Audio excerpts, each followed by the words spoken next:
Guys, Assalamualaikum warahmatullah. Kembali lagi, ketika Quran dibilang mukjizat, apa sih mukjizatnya? Nah, kali ini aku coba ambil dari surat Al-Fil. Ini 5 ayat Al-Fil. Eh, Temanya adalah Quran itu memberikan gambaran yang sangat imagery atau picturesque gitu. Jadi terbayang-bayang.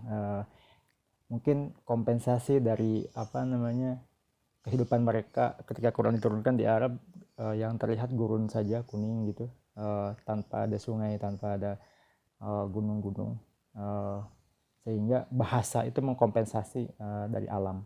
Jadi bahasa itu sangat-sangat picturesque, atau menuntut imajinasi dari berbagai ayat atau apa namanya surat, semuanya memilih kata-katanya itu sangat picturesque.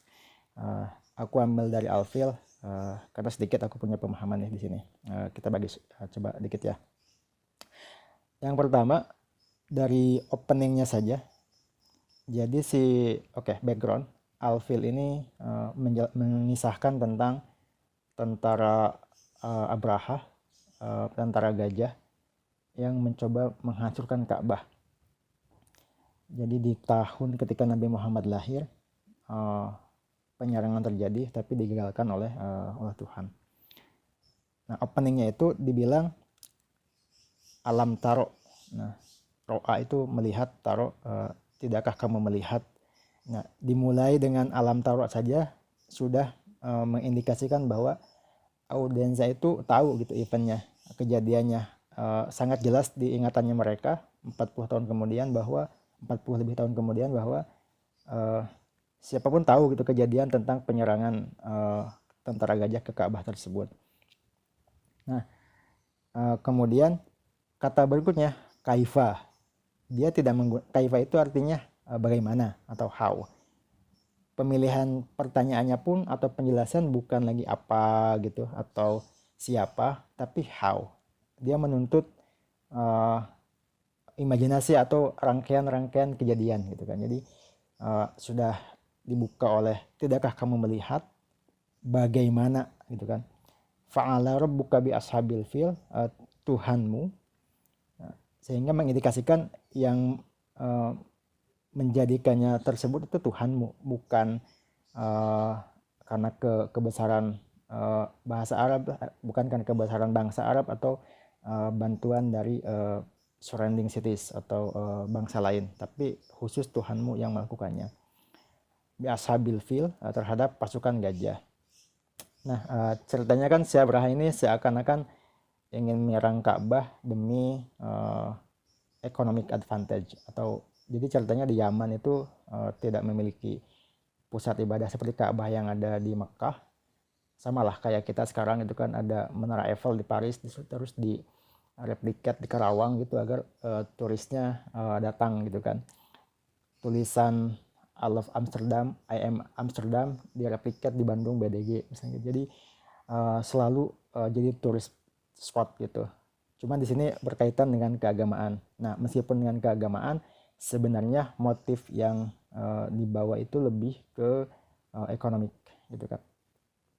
Kemudian yang kedua, alam yaj'al. Tidakkah kamu melihat bagaimana Tuhan itu menjadikan ja'ala. Nah, yang menarik adalah dia tidak menggunakan kata fi'il atau khalaqa atau menciptakan, tapi ja'ala, menciptakan sesuatu dari bentuk yang satu ke bentuk yang lain. Kayak terigu dijadikan bakwan, itu ja'ala gitu, bukan khalaqa. Khalaqa itu kayak menciptakan manusia dari tanah gitu kan. Kaidahum. Nah, kaidah itu rencana yang disembunyikan, fi tadlil, menjadi sia-sia. Nah, si rencana Raja Abraha atau pasukan gajah itu menjadi sia-sia.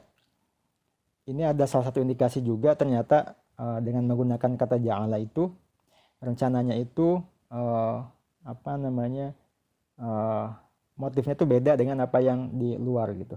Meskipun dia penyerangannya terhadap motifnya agama, penyembahan ke Ka'bah gitu, sebenarnya motifnya itu motif ekonomi. Tapi wallahu alam. Dan tadlil dia mengindikasikan bahwa sesatnya itu rencananya itu menjadi sangat sia-sia. Berikutnya arsala alaihim, Tuhan menurunkan kepada mereka notis bahwa perubahan kata kerjanya menjadi past tense. Alam taro itu present tense atau masa sekarang, yaj'al itu masa sekarang, arsala itu present tense. Past tense. Seakan-akan kalau yang dua ayat berikutnya itu continuous atau sering dilakukan, tidak terjadi di masa lampau. Karena berulang-ulang, tidak hanya di kejadian ini. Tuhan berbuat terhadap kaum yang lain, terhadap kaum Ad, kaum Samud, sama. Terhadap rencana yang lain juga sama. Tapi yang di sini spesifik terhadap kejadian ini, kejadian si pasukan gajah. Jadi penggunaan arsala itu sangat spesifik terhadap kejadian ini. Itu sangat subtle, sangat lembut. Kalau dalam terjemahan tidak akan terlihat, tapi dalam analisis kata per kata terlihat. Alaihim juga mengindikasikan bahwa yang diturunkannya itu hukuman gitu.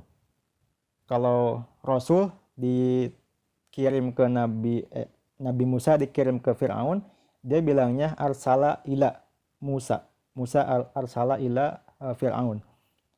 Kalau ila belum tentu hukuman. Meskipun seorang nabi dikirim ke Fir'aun, tidak bentuknya hukuman, tapi dia ada blessing juga. Kalau di sini dengan menggunakan alaihim, ada indikasi bahwa dia superior atau di atas dan menjadikan hukuman. Nah, Toir ini burung, ababil. Ababil itu kalau terjemahan di Indonesia biasanya burung ababil, tapi terjemahan yang lebih masuk itu sebenarnya toiron itu segala jenis burung, ababil, flock by flock gitu, jadi banyak banget burungnya. Kalau teman-teman ngelihat di musim migrasi gitu, suka ngelihat di langit burung flocking gitu kan, terbang dari arah utara ke selatan, dari selatan ke timur misalnya. Nah, dia indikasinya dari awal alam taro, lihat nih, burungnya itu berbagai macam gitu. Dan ada narasi menyebutkan bahwa warnanya hijau lah, terus berbagai macam burung lah katanya gitu, sampai di langit itu terlihat hitam gitu kan.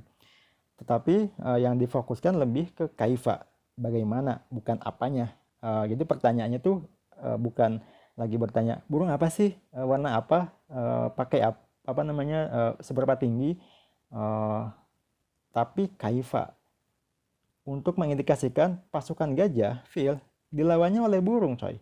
Jadi pasukan yang sangat powerful gajah dilawan oleh burung gitu. Kaifa bermanfaat untuk menggambarkan di kepala kita bahwa nih lihat, pasukan yang kuat aja dilawan cuma burung. Kalau jadi pasukan Tuhan, mereka juga kalah gitu kan. Berikutnya tarmihim, tarmi Roma itu menunjukkan melempar sesuatu dari jarak yang agak jauh. Jadi bisa dibayangkan burungnya itu di atas banget, up above. Seakan-akan dia flocking di atas Ka'bah, terus melemparkan batu hijarah min sijil. Sijil itu beberapa terjemahan mengatakan bahwa seperti clay atau tanah ya, lumpur gitu yang mengering di atas matahari kepanggang gitu sampai keras.